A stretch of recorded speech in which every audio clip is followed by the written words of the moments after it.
Thank you. This one. Okay. Closer, please. Closer to the mic. Thank you. Many thanks to the Polish presidency for having us. Czechia is looking forward to the debate, including our key priority, which is support to Ukraine. We will definitely, as Czechia, continue to support Ukraine on many files, including the Czech Ammunition Initiative. And of course, we need to continue to face Russian malign influence. This is why Czechia has been suggesting to limit travels within Schengen for Russian diplomats in the EU. And of course, we are also looking forward to the debate on enlargement, which we fully support. Furthermore, we are proponents and supporters of close defense and security cooperation with the UK. Deputy Minister, which change do you expect in the new German government when it comes to supporting Ukraine? Do you think they will be less cautious and eventually deliver towards? We are looking forward to working with the new German government, so I'm more than happy that I understand the new German Foreign Minister will be here.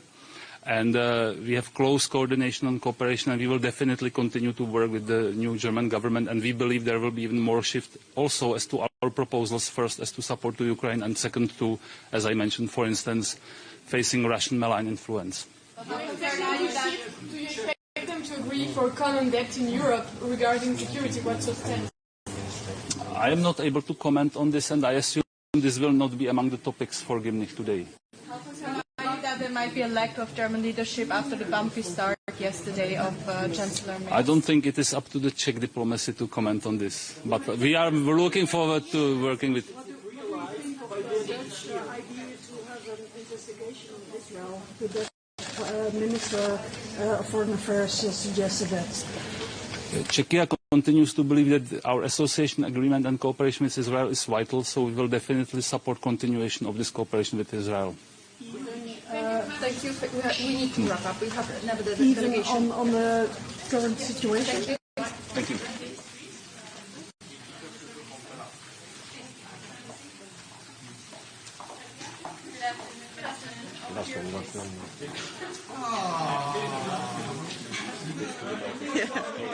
One step closer. One step closer. Thank you. Okay, good afternoon. Looking forward to very fruitful talks today. So many things going on. Unfortunately, not in the right direction. Strongly deplore the situation in Gaza. We strongly call on Israel to refrain from, forcibly moving civilians. Also, there needs to be humanitarian access at all times. We see horrendous pictures of people suffering, and this needs to come to an end. At the same time, we call on Hamas to release all the hostages finally. This needs to be a situation where everybody agrees that we need to start building on a two-state solution, which will be the only viable solution for a peaceful future of the Middle East. Now, India, Pakistan, there won't be any military solution to this conflict. We call on all parties to de-escalate, and the European Union stands ready to engage with all parties for peaceful resolution of this conflict, and this is also something we will be discussing today. And finally, Russia clearly is not interested in peace. So the strategy that the European Union, together with their partners and allies, has been engaged in, which is threefold. First, aiding Ukraine. Second, weakening Russia through sanctions. And thirdly, also working on our own defense and deterrence for now and for the future is exactly the right one. And also looking forward to discussing these items together with our friends from Great Britain today. Ja. Welche Erwartungen haben Sie an der neuen deutschen Regierung bezüglich europäischer Sicherheit und die Finanzierung der Sicherheit? Was sehen Sie das? Ich habe ganz hohe Erwartungen an die deutsche Regierung und freue mich, dass Deutschland jetzt wieder eine handlungsfähige Regierung hat, tatsächlich in einer Zeit, wo wir als ganz Europa eine begrüßen. Und wir hoffen, dass wir gemeinsam europäische Lösungen finden, wie wir schon in den letzten 3 Jahren an ihnen gearbeitet haben, aber jetzt auch wirklich ein bisschen Tempo reinlegen, was diese Strategie angeht, die ich Ihnen beschrieben habe. Also erstens Russland schwächen durch Sanktionen. Wir brauchen auch hinzu Handelszölle. Das ist der finnische Vorschlag. Dazu natürlich müssen wir die Ukraine weiterhin unterstützen und drittens an unserer gemeinsamen Verteidigung und Abschreckung arbeiten. Frau Ministerin, wie handlungsfähig wird die deutsche Regierung sein, wenn schon gestern der Kanzler im ersten Durchgang an seinen eigenen Regierungsparteien beinahe gescheitert wäre? Wir in Finnland, wir schauen immer vorwärts in die Zukunft und wir freuen uns, dass Deutschland jetzt eine Regierung hat und wir freuen uns auf eine ganz tiefe und enge Zusammenarbeit.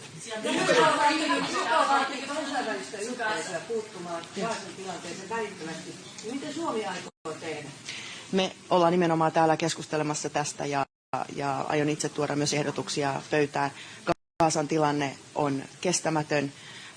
Israelin on taattava siviileille pääsy apuun, tai avun on päästävä Gazaan välittömästi. Samalla me tuomitsemme ehdottomasti kaikki aikeet pienentää aluetta toisaalta Gazassa, myöskin länsirannalla on valitettavasti väkivaltaisuudet lisääntyneet ja myös Israelin toimet pienentää palestiinalaisväestön hallussa olevaa aluetta. Tätä emme hyväksy ja nyt haemme yhteisiä toimia, mitä voimme Euroopan unionina ja toisaalta laajemmin kansainvälisenä yhteisönä tehdä. Ja lisäksi tietysti vaadimme, että Hamas vapauttaa välittömästi kaikki panttivangit ja tulitaukoon voidaan palata.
I just arrived from Washington, D.C.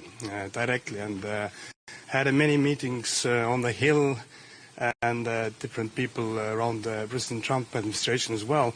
And of course we were talking mainly about Russian aggression against Ukraine, what is going to happen. And the truth is that President Trump has offered the way out for Putin from this war, to have a ceasefire at least. But what we don't see is actually the ceasefire. Last night was crazy again in Ukraine against the civil people, and so it is pretty obvious that Putin doesn't want to have any kind of peace, and even not ready to have any kind of ceasefire. And that's why we're seeing as well that what can be the next steps, and what we see that we need to increase the pressure to Putin, actually. We're going to discuss as well today and tomorrow here amongst the European foreign ministers that we need to increase sanctions. We prepare the 17th sanctions package, but also we need to increase our, as a European part, in defense, in the meaning of increasing our defense spendings. Estonian government decided 2 weeks ago that we are going to raise our defense investments from the next year already up to 5.4% of GDP. And of course, during the NATO, the Hague meeting, we're going to discuss the new level. And we will say up that actually everybody should count in that the target must be in the future as well 5%. Because this is something which is following the NATO defense plans for our region and for Europe as well. So Europe must do more. Sorry. And the second urgent topic is that in June we need to roll over the European sanctions, and we need to work with this topic because we need consensus again, because as you know that rollovering the sanctions needs the consensus. I have some hesitation that this consensus is not right there. And then if we don't have this consensus, we're going to lose the sanctions, but also we are going to lose the Russian frozen assets, 240 billion euros, which is in Europe. So we are heavily working with that we have a way out. We need this consensus, or we need other solutions, forming the different coalitions to back as well the Belgian government, which is actually holding most of these assets. They cannot be left alone. But I cannot imagine that one or the other leader in Europe can go back after June Foreign Council and say that actually we gave 240 billion euros to Putin as an award for everything what he has done. And this was one topic as well in US, because actually amongst the G7 we have made already decisions of using the profits of the frozen assets to guarantee the 50 billion package loan to Ukraine. So this is a very urgent topic we need to discuss amongst our foreign ministers as well, because this is under the European responsibility. And of course, about the security guarantees, if any kind of peace or ceasefire is coming, of course everybody is working for the just and lasting peace, but just informing you as well that we expect that Europe is taking most of the responsibilities. We put the skin in the game, and even we are the bordering country of NATO to Russia. Our government last week decided that Estonia will participate in this coalition of the will with a real military presence, with a really large scale, as we are now in Iraq and some more. So I recall as well that all different governments in Europe must put the skin in the game if you want to have any kind of lasting peace and giving the military security guarantees. Of course, we are in a very clear position that the most efficient and working security guarantee, not only for Europe but for Ukraine as well, is the full membership of NATO. But we don't see it right now. So these are the main topics. Thank you. When it comes to the support of the German government, do you expect a change in attitude when it comes to the support in Ukraine? Do you expect any changes from the new German government? I'm very happy that we have a new German government. Let's work now together. So and mainly I think that Germany is going to lead as well the investments to the defense and so on. So I'm very happy about German government. So thank you.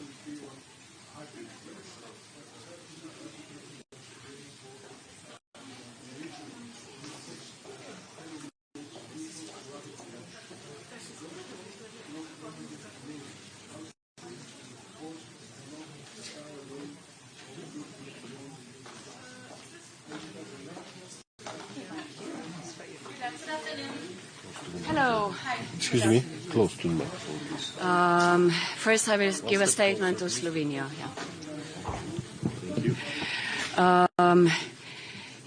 Nažalost smo se danes zbudili v eno spet krvavo majsko jutro, nove civilne nedolžne žrtve v Južni Aziji. Slovenija je že pred dnevi zelo ostro obsodila terorizem, vsako dejanje terorizma, ekstremizma je absolutno nesprejemljivo, vredno vsega obsojanja. Govorila sem z indijskim zunanjim ministrom pred dnevi, tudi s pakistanskim. Obe strani pozvala, naj se vzdržita, naj ravnata odgovorno. Sinoči me je tudi indijski minister obvestil o povračilnem ukrepu in zagotovil, da gre za ciljani ukrep, da ne bo večjega števila žrtev. Vendarle je zdaj odvisno tudi spet od strani Pakistana. Še enkrat močan poziv obema stranema, naj se vzdržita nasilja, naj se vzdržita novih nasilnih reakcij. Gre za najhujše obstranjevanje doslej za dve državi, jedrski velesili, in zagotovo bomo o tem danes govorili tudi na zasedanju tu neformalnem v Varšavi. To je tudi zasedanje, ki je priložnost za izmenjavo neformalnih stališč, za bolj iskreno, bolj neposredno izmenjavo o vseh globalnih izzivih sveta. Danes bomo govorili z britanskim zunanjim ministrom Lamijem. To je njegova prva udeležba, odkar se je zgodil Brexit, na neformalnem zasedanju. Z Veliko Britanijo zelo dobro sodelujemo v varnostnem svetu. Tudi Slovenija z ostalimi 4 državami Evropske unije. In prav zdaj smo skupaj nastopili v novem pozivu ruski strani, naj zares konča to vojno, naj se doseže trajno premirje, vzdržno premirje in začnejo tudi mirovna pogajanja. To bo tema današnjega pogovora. Slovenija podpira Ukrajino v boju za ozemeljsko suverenost, celovitost, za trajen in pa pravičen mir. Dotaknili se bomo jutri ob Ukrajini, ko bo navzoč tudi ukrajinski minister, še Zahodnega Balkana, približevanja držav Evropski uniji, tudi v navzočnosti vseh ministrov.